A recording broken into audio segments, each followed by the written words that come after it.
আজকের রেসিপি হুবহু দোকানের মতো করে চটপটি আর ফুচকা। চটপটি আর ফুচকা এই দুইটা খেতে পছন্দ করে না এমন হয়তো কাউকেই খুঁজে পাওয়া যাবে না। চাইলে কিন্তু মাঝে মাঝে সহজেই চটপটি ফুচকা বাসায় বানিয়ে নেওয়া যায়। এর জন্য একটা বাটিতে 1 কাপ ডাবলি নিয়েছি। ডাবলিগুলোকে পর্যাপ্ত পরিমাণ পানি দিয়ে সারা রাতের জন্য ভিজিয়ে রাখবো।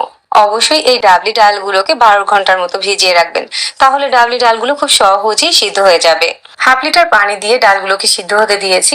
সাথে সামান্য একটু হলুদ গুঁড়া দিয়েছি, যাতে ডালগুলো সিদ্ধ হওয়ার পর ফ্যাকাশে না দেখায়। চটপটিতে দেওয়ার জন্য ডালের সাথে একটা আলু সিদ্ধ হতে দিচ্ছি। আলুটাকে কিন্তু আলাদা করেও সিদ্ধ করে নিতে পারেন। ডালটাকে এখন চুলার লো আঁচে সিদ্ধ করে নিব। তেঁতুলের টকটা বানানোর জন্য কিছু তেঁতুলকে গরম পানি দিয়ে ভিজিয়ে রাখছি। ডাবলি ডালগুলোকে চুলার লো আঁচে আমি 1 ঘন্টার মতো সিদ্ধ করে নিয়েছিলাম।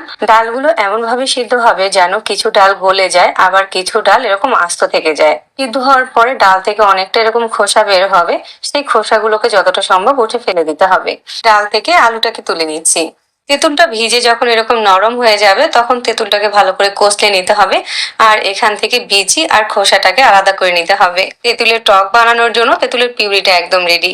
তেঁতুলের পিউরির সাথে 3 টেবিল চামচ চিনি দিয়ে দিচ্ছি। তেঁতুলের টকটা যদি মিষ্টি পছন্দ না করেন তাহলে চিনির পরিমাণটা একটু কমিয়ে দিতে পারেন। স্বাদ মতো লবণ দিয়ে দিয়েছি। এখন এর সাথে 3 টেবিল চামচ দিচ্ছি চাট মশলা। যে কোনো ব্র্যান্ডের চাট মশলাটা নিতে পারেন। 1 চামচ করে দিচ্ছি ভাজা জিরার গুঁড়া আর ধনিয়ার গুঁড়া। 2 টেবিল চামচ দিচ্ছি চিলি ফ্লেক্স। 1 টেবিল চামচ দিচ্ছি বিট লবণ।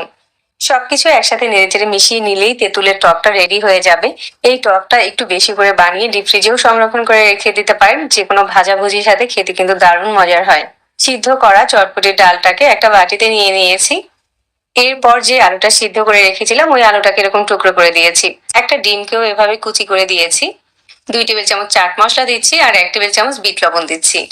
এবার দিচ্ছি স্বাদ মতো পেঁয়াজ কুচি, কাঁচামরিচ কুচি, ধনেপাতা কুচি। আর যে তেঁতুলের টকটা বানিয়ে রেখেছিলাম ওইখান থেকে 2 টেবিল চামচের মতো দিয়ে দিচ্ছি। টকের পরিমাণটা আর একটু বেশি খেতে চাইলে আর একটু বেশি বাড়িয়ে দিতে পারেন।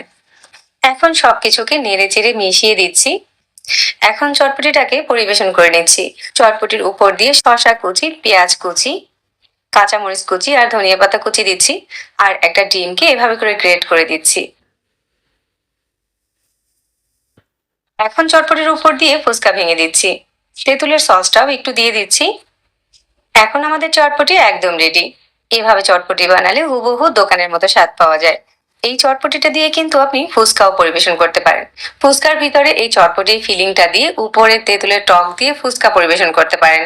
তাই এই রেসিপিটাকে একের ভিতরে দুই বলতে পারেন। একই রেসিপিতে চটপটি আর ফুচকা, যার কাছে যেটা খেতে ভালো লাগে।